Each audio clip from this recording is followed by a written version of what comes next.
Hey, it's Marin, and this is the February 2020 monthly astrology and tarot forecast for Libra Risings. So we'll start out for this month for you as a Libra Rising for February 2020, looking at the astrological transits, getting into the important planetary events. Then we will look at the tarot cards, the Work Your Light Oracle deck cards, and Law of Attraction cards to round things out with some clear guidance as to what this month looks like and entails for you as a Libra Rising. So overall this month, there are definitely themes on attention for the roots of your life, whether that is your home and family or your literal physical home of your body. Getting really honest and direct with what needs to adjust or be enhanced or change in order to best care you for the things that you want to do based on the things you have to do. So starting out on the 3rd, Mercury enters your Pisces 6th house. Mercury is bringing communication and intellectual consideration into an area of your life regarding health, daily routines, sickness or illness, coworkers, subordinates in any way. So there's increased mental focus on getting on top of your health routine, especially if you are in a position where you need to do that, if you're sick or ill or something like that. Mercury in Pisces also is in its exile and its fall position, meaning that this is less of a time to get on a strict contractual basis of like health or routine, and more so entertain the more metaphysical or abstract ideas behind things. Might be a better time to consider like alternative healing if you're looking for healing in a certain way rather than going to a Western doctor. On the 7th, Venus enters your Aries 7th house. So Venus, the planet of harmony and ease and love, is coming into your 7th house of relationships and partnerships.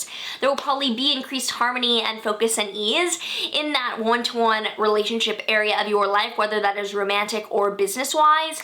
Aries is the fall and, or it is the exiled position of Venus, so do be aware that there might be a tendency more to force harmony than to let it come to you. I would breathe, I would take a step back and let yourself attract those relationship dynamics your way. On the 9th, there is a Leo full moon in your 11th house, a culmination for the past 6 months regarding networking, socializing, friends in your life. It's a good time to release or to let things go that have built up over the past half of a year in your networking world. On the 10th, Venus conjoins Chiron in Aries in your 7th house. So Venus Chiron conjoining is a time of healing through wounds or of finding ease and harmony in vulnerability where we feel are most open to being exposed. This is a great time to heal in relationships. Near the beginning, middle of the month is definitely a time where you might reconcile, you might bridge a gap or a wound in a relationship, one-to-one partnership in your life. On the 16th, Mars enters your Capricorn 4th house. So Mars is exalted in Capricorn. Great time to get things done around the house, whether that is family matters or that is renovations, moving, things like that. Great time while Mars is in Capricorn. Mars can also signal conflict, challenge, or getting things done. So it might mean that you are really solving some family issues, or it might mean that you are really moving and really getting things done. If you're a date chart, this can tend to be more constructive. If you're a date chart, this can tend to be more difficult. If you're a night chart, this can tend to be a bit more constructive. Just a little tip for knowing Mars transits.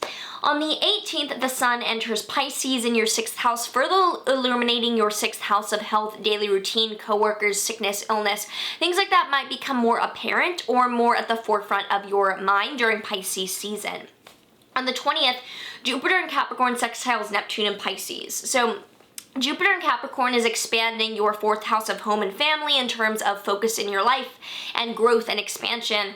And Neptune in Pisces in your 6th house is bringing some lethargy, maybe some dreams, maybe some delusions into your health world. You might be feeling more tired than usual over this past few years, but the expansion at home is allowing you to reach new dreams, new aspirations in your house of health and wellness or coworkers in general. This is a year-long transit as well, so this will be a theme emerging throughout 2020. On the 21st, Mars in Capricorn trines Uranus and Taurus between your 4th and 8th houses, so that the things you're getting done regarding your home and family are helped out by some sudden emergence of events in your shared financial world. There might be some inheritance or some marriage assets that really allow you to renovate the house the way that you want to, or to get things done with your family in a way that feels gratifying and supreme in your life. On the 23rd, there is a new moon in your Pisces 6th house, a great time to set intentions, get things done regarding 6th house illness, health, routine, coworkers. If you're looking to have a new beginning, this is a great time to abstractly visualize that and really set the intentions. Not a great time for linear, contractual, formal basis of things. So for all the information on this new moon, I did a video down below where you can check all of it out and you can get all the details on what this new moon really looks like for us to manifest with.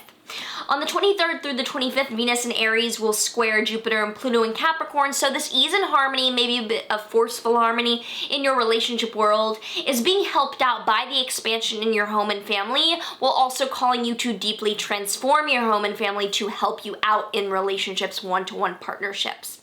On the 24th, Mars conjoins the South Node in Capricorn, a alignment that recognizes that we need to work smarter, not harder, and that there's a certain amount of letting go that needs to be done in order to work most productively in home and family life. You might be feeling particularly drained near the end of the month regarding the home projects going on. On the 25th, the Sun conjoins Mercury and Pisces in your 6th house, an alignment of illuminating information coming to you regarding your health or regarding your coworkers. So the end of the month provides some clarity and some insight into what's going on with you on your drudging what I need to get done basis. So definitely a focus on the necessities, the first level of needs in your life, those around you, your loved ones, your living situation, and your health, your vitality in general.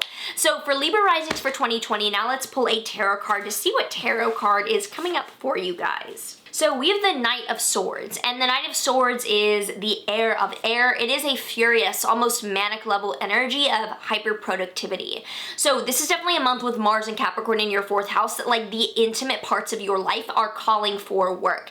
This is definitely a month of intellectual bases, even if the Pisces things mean that it's not linear. It is a time to get shit done, honestly, and focus on what you need to do to get what you need to do. Now let's pull a Work Your Light Oracle deck card for further guidance. Warrior woman, have you answered your deepest calling? So maybe the roots of your life are calling for you to live up to them, to make a decision, to implement the changes that you need to make to further support your highest calling beyond that. Finally, let's pull a Law of Attraction card to see what attraction guidance is coming through for Libra Risings, for Everything is Falling, for February 2020. My every relationship can now feel better. By intending, as you are moving into a segment of relationships, to focus upon your points of harmony, to give your great attention not to what you are disagreeing about, but to the things you agree upon, that is the resolution in all relationships. For when you focus on what you do not like by the law of attraction, you solicit more of what you do not want. Definitely I focus this month on the one-to-one partnerships and the home and family partnerships. So instead of nagging about what needs to be rebalanced, let's focus on what is already balanced, what is already working, what is already conducive. So with that being said, let me know down below what your story is vibing like, what resonates with you, what is coming up for you regarding this reading, and if it speaks to you. Like, subscribe, do all the things. If you like this, hit post notes, and I will see you in the next video.